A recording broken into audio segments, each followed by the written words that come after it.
விடுதலை சிறுத்தைகள் கட்சியோடைய ஒரே கொள்கை என்னன்னா பாஜகவை எதிர்க்கிறது மட்டும்தான் அப்படிங்கிற செயல்பாட்டை தான் சமீபமா அவங்க செஞ்சுட்டு இருக்காங்க. இன்னைக்கு அண்ணல் அம்பேத்கருடைய நினைவு நாள். இதுல விடுதலை சிறுத்தைகள் செய்யக்கூடிய அட்டகாசங்கள் என்னென்ன அப்படிங்கிறதும், விடுதலை சிறுத்தைகள் திமுகவோட கூட்டணியில இருக்காங்க, மக்கள் நலனுக்காக இதுவரைக்கும் ஏதாச்சும் குரல் கொடுத்திருக்காங்களா, திமுக மக்களுக்காக என்ன செய்யுது அப்படின்னு என்னைக்காச்சும் விடுதலை சிறுத்தைகள் பேசியிருக்கா, இதெல்லாம் பத்தி தான் இந்த காணொலியில பார்க்க போறோம். வணக்கம், நான் லோகேஸ்வரி.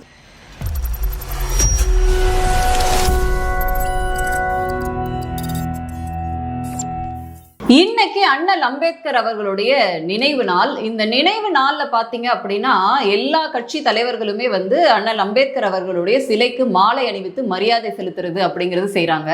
ஆனா இந்த விசிகாவினர் இருக்காங்க இல்லையா, இவங்க ஒரு சமூகத்துக்கு மட்டும் சொந்தமானவர் தான் இந்த அம்பேத்கர் அவர்கள் அப்படிங்கிற மாதிரியான வேஷத்தை தான் போடுறாங்க. தொடர்ந்து ஒரு சமூக தலைவரா அவரை முத்திர குத்தணும் அப்படின்னு நினைக்கிற வேலையை தான் விசிகாவினர் செய்யறாங்க அப்படின்னு. ஏன்னா இன்னைக்கு சென்னை திருவொற்றியூர் பகுதியில தமிழிசை சவுந்தரராஜன் அவர்கள், முன்னாள் ஆளுநர், அவங்க மாலை அணிவிக்க போகும் பொழுது அங்க ஒரு சலசலப்பு, வாக்குவாதம் பாஜகவினர் பண்ணக்கூடாது அப்படின்னு ஒரு வாய் தகராறு பிளஸ் மோதல் அங்க ஏற்படுது. விடுதலை சிறுத்தைகளை சார்ந்தவர்கள் விரட்டி அடிப்போம் என்று கோஷமிடுகிறார்கள். விரட்டி அடிக்கப்பட வேண்டியவர்கள் அவர்கள் தான். கட் பண்ணோம் அப்படின்னா சிவகங்கையில அங்க இருக்கக்கூடிய மாவட்ட தலைவரான பாண்டுதுரை அவர்கள், அவங்களும் அங்க மாலை அணிவித்து மரியாதை செலுத்துவதற்காக போறாங்க. இங்கேயும் பாத்தீங்கன்னா விசிகாவினர் ஒரு கலாட்டாவை பண்றாங்க, வாக்குவாதம் ஏற்படுது, சரியான நேரத்துல மரியாதை செலுத்த முடியல. இந்த பக்கம் இவங்க வெற்றிவேல் வீரவேல்னு கத்த, அந்த பக்கம் அவங்க அல்லாஹு அக்பர்னு அவங்க கத்த, இந்த மாதிரியான விஷயங்கள் தான் நடக்குது. நம்ம என்ன கேட்கிறோம் அப்படின்னா, விசிகவினருக்கு பாஜகவை எதிர்க்கிறது மட்டும்தான் வேலையா? ஏன்னா தொடர்ந்து திருமாவளவன் அவர்கள் பாஜக இதை பண்ணுது, பாஜக அதை பண்ணுது, பாஜக உள்ள வந்துரும், விஜய் அவர்கள் பாஜக கிட்ட கேர்ஃபுல்லா இருக்கணும், அதிமுக கேர்ஃபுல்லா இருக்கணும்னு இதை மட்டுமே பேசுறீங்களே, மக்கள் சார்ந்த விஷயங்களை நீங்க என்னைக்காச்சும் பேசியிருக்கீங்களா? இன்னைக்கு சென்னை வெள்ளத்துல மிதக்குது, அதை பத்தி ஏதாச்சும் விசிகவினர் வாயை திறந்திருக்காங்களா? இல்ல விவசாயிகள் பாத்தீங்கன்னா இந்த மழை வெள்ளத்தினால எவ்வளவு பாதிக்கப்பட்டிருக்காங்க, இந்த திமுக அரசாங்கம் விவசாயிகளுக்கான என்ன மாதிரியான பட்ஜெட்டிங்க கொடுத்துச்சு, என்ன மாதிரியான நலத்திட்டங்களை கொடுத்துச்சு, விவசாயிகளுடைய கண்ணீரை துடைக்க என்ன வேலை செஞ்சுச்சு அப்படின்னு என்னைக்காச்சும் திருமாவளவன் அவர்கள் கவலைப்பட்டிருக்காரா?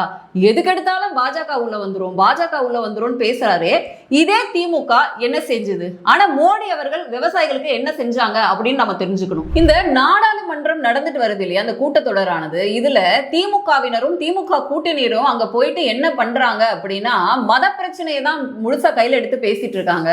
உண்மையிலே இந்த திமுக ஆளுகின்ற இந்த தமிழகத்துல என்ன மாதிரியான நலத்திட்டங்களை மக்களுக்கு கொடுக்குறாங்க, மக்கள் சார்ந்த விஷயங்களுக்கு எவ்வளவு முன்னுரிமை கொடுக்குறாங்க அப்படின்னு நம்ம தெரிஞ்சுக்கணும். அதுலயும் சமீபத்துல பாத்தீங்கன்னா நாடாளுமன்றத்துல ஒரு கேள்வியானது எழுப்பப்படுது.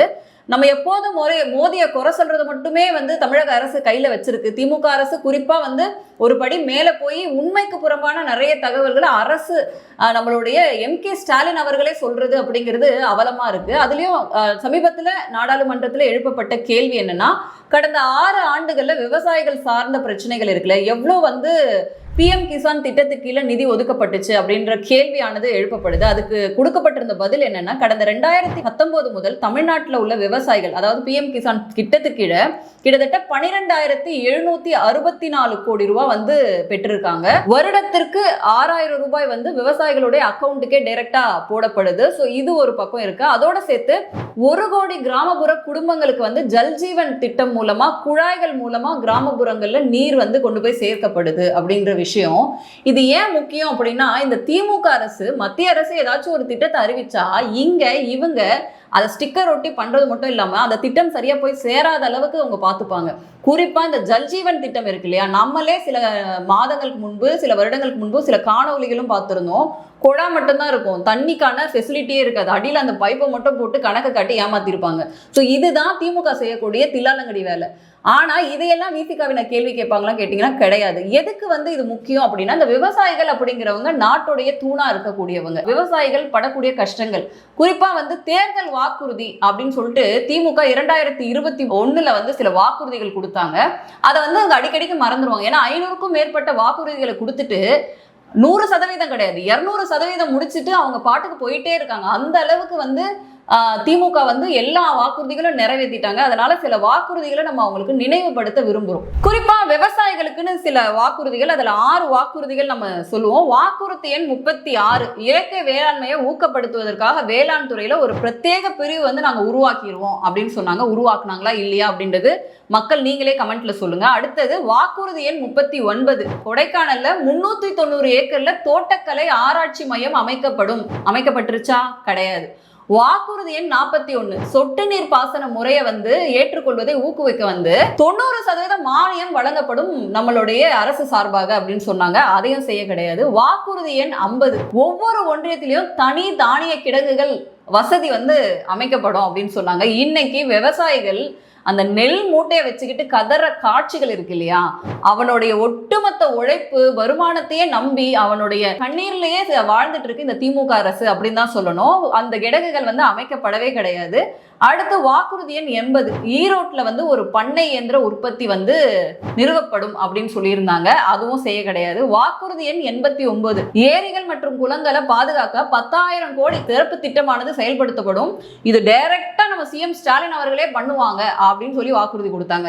இதெல்லாம் இவங்களுக்கு ஞாபகம் இருக்கா இல்லையான்னு தெரியல. இதெல்லாம் செஞ்சாங்களா இல்லையான்னு அவங்களே தான் சொல்லணும். நம்மளுடைய எம்.கே. ஸ்டாலின் அவர்கள் வந்து மூச்சுக்கு 300 தடவை நான் வந்து டெல்டாக்காரன், நான் ஒரு விவசாயிகளின் வேதனை தெரியும் அப்படின்னா இந்த திமுக இந்த விவசாயிகள் மேல நலன் இருக்கிற மாதிரி நடிக்குது இல்லையா.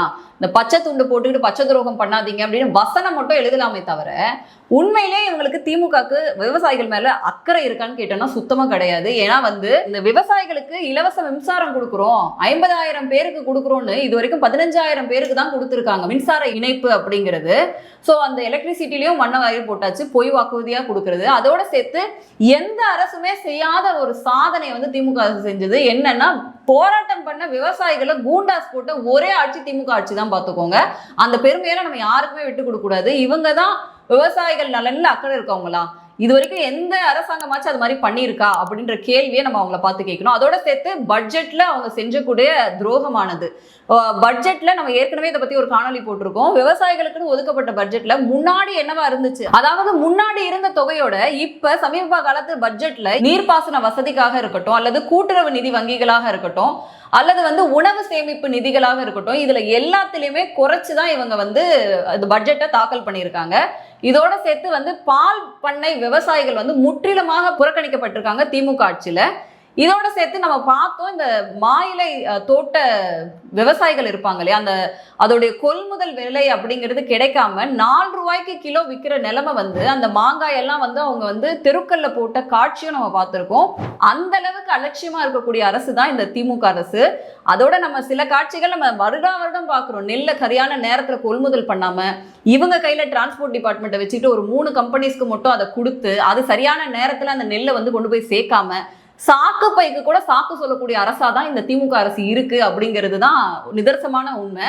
அப்படியே அதுக்கப்புறம் பாத்தீங்கன்னா ஈரப்பதத்தோட நாங்க இது பண்ணிக்கிறோம், அதையும் மத்திய அரசு மேல அந்த பழிய போட்டுருது.